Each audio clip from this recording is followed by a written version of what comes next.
உணர்ச்சிகளை உங்களால் கட்டுப்படுத்த முடியல. ஒரு கோபம் வந்துன்னா கோவப்பட்டுறீங்க, சண்டை போட்டுறீங்க.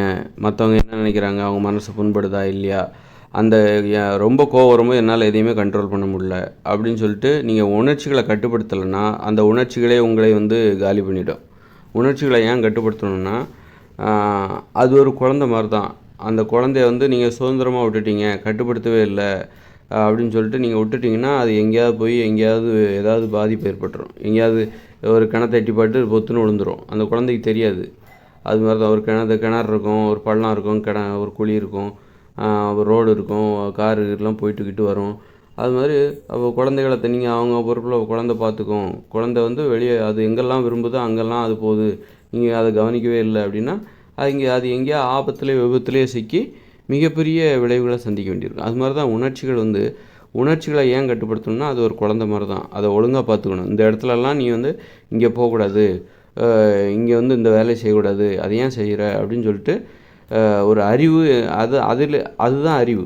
உணர்ச்சிகளை நீங்கள் கட்டுப்படுத்துகிறீங்களே, எந்த இடத்துல அதை வெளிப்படுத்தணும், எந்த இடத்துல எப்படி வெளிப்படுத்தணும், எந்த அளவில் வெளிப்படுத்தணும், எந்த இடத்துல நீ அமைதியாக இருக்கணும். உனக்கு கோபம் ஏற்படலாம், அந்த கோபத்தை நீ எங்கெல்லாம் கட்டுப்படுத்தணும், இங்கெல்லாம் வெளிப்படுத்தக்கூடாது, இப்படி உன்னுடைய கோபத்தை இந்த மாதிரி வெளிப்படுத்தக்கூடாது, கொஞ்சம் மென்மையாக வெளிப்படுத்தணும் அப்படின்னு சொல்லிட்டு இதுதான் அறிவு. உணர்ச்சிகளை கட்டுப்படுத்துவது தான் உனக்கு அறிவு. உணர்ச்சிகளை எப்படி கட்டுப்படுத்தணும், எப்படி வெளிப்படுத்தணும், அதுதான் அறிவு. அறிவுன்னா என்ன அப்படின்னா, உணர்ச்சிகளை எப்படி கட்டுப்படுத்துவது, எப்படி கையாளுவது, எப்படி வெளிப்படுத்துவது, எப்படியெல்லாம் வெளிப்படுத்தக்கூடாது, உணர்ச்சிகளுக்கு எந்தெந்த மாதிரியான உணர்ச்சிகளுக்கு மதிப்பு கொடுப்பது, எந்தெந்த மாதிரியான உணர்ச்சிகளுக்கு மதிப்பு கொடுக்கக்கூடாது, இந்த மாதிரி உணர்ச்சிகளை கையாளுகிற ஆளுமை செய்கிற அறிவு தான். உணர்ச்சிகளை நீங்கள் எப்படி ஹேண்டில் பண்ணுறீங்க, எப்படி கையாளுகிறீர்கள், உணர்ச்சிகளை ஆளுமை செய்கிற அந்த அறிவு, அந்த அனுபவம் தான் அறிவு. இது அனுபவத்தின் மூலமாக தான் நீங்கள் அந்த அறிவை வளர்த்துக்க முடியும். உணர்ச்சிகளை எப்படி நீங்கள் எந்தெந்த இடத்துல நீங்கள் எப்படி நடந்துக்கணும் அப்படிங்கிறத நீங்கள் அனுபவத்தின் மூலமாக தான் தெரிஞ்சுப்பீங்க.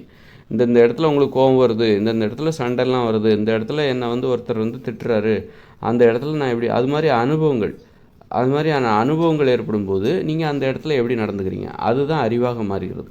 அந்த இடத்துல நீங்கள் மோசமாக நடந்துக்கிறீங்க, ஒரு இடத்துல ஒரு பாதுகாப்பற்ற ஒரு சூழலில் உங்களை விட ஒருத்தர் வலிமையாக இருக்கார், அவர்கிட்ட போய் நீங்கள் கோவப்படுறீங்க, அவர் திரும்ப அடிக்க வருவார். அப்போ அந்த இடத்துல நீங்கள் அவர்கிட்ட நீங்கள் கோவப்பட்டு அவர் உங்களை அடிக்க வர்ற மாதிரியான ஒரு சூழலை உருவாக்குவதற்கு நீங்கள் காரணமாக இருக்கும்போது உங்களுடைய அறிவு மோசமான அறிவாக அங்கே மாறுகிறது, சேமிக்கப்படுகிறது. அதனால் உங்கள் அறிவுங்கிறது ஒரு பாதுகாப்பான அறிவாக மாற்றப்பட வேண்டும். நல்ல அறிவாக, உங்களுக்கு மகிழ்ச்சி தருகிற ஒரு அறிவாக மாற்றப்பட வேண்டும். அப்படின்னாக்கா இந்த அனுபவங்களில் உணர்ச்சிகளை எப்படி கையாளுறது, எப்படி வெளிப்படுத்துவது, உணர்வுகளை எப்படி வெளிப்படுத்துவது, இதுதான் அறிவு. அறிவுன்னா என்னன்னாக்கா உணர்வுகளை எப்படி வெளிப்படுத்துவது, எப்படி அதை கையாளுவது, இதற்கு பெயர் தான் அறிவு.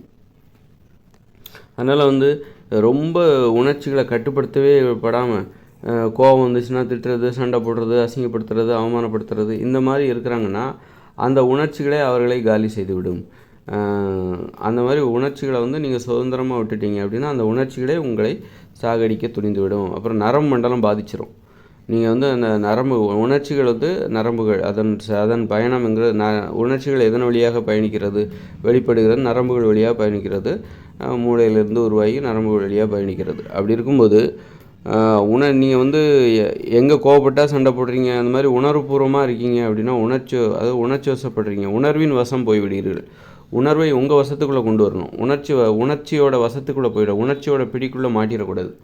உணர்வை நீங்கள் பிடிச்சிக்கணும். அதை எங்கே வெளிப்படுத்தணும், எங்கே விடணும், எங்கே கட்டுப்படுத்தணும், எங்கே அனுமதிக்கணும் அப்படிங்கிறது உங்கள் கையில் இருக்குது.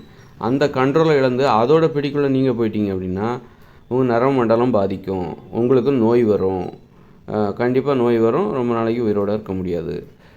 அப்படிங்கிறது தான் நாம் தெரிந்து கொள்ள வேண்டியது. அதனால் உணர்ச்சிகளை கட்டுப்படுத்த தெரிஞ்சுக்கணும், உணர்ச்சிகளை மென்மையாக வெளிப்படுத்த தெரிஞ்சுக்கணும், உணர்ச்சிகளை வன்மையாக வெளிப்படுத்தக்கூடாது, உணர்ச்சிகளை அப்படியே வெளிப்படுத்தக்கூடாது, ஃபில்டர் பண்ணி அதை மென்மையாக. உணர்ச்சிகள் என்பது வன்மையானது, அதை நீங்கள் ஃபில்டர் பண்ணி அதில் இருக்கிற தேவையில்லாது அதை மென்மையாக மாற்றி அப்படி அதன் பிறகு தான் அதை வெளிப்படுத்தணும். ரொம்ப மென்மையாக அழகாக வெளிப்படுத்த வேண்டும், நாகரிகமாக வெளிப்படுத்த வேண்டும். உங்களுக்கு ஆபத்தை ஏற்படுத்துகிற மாதிரி நீங்கள் அதை வெளிப்படுத்தக்கூடாது.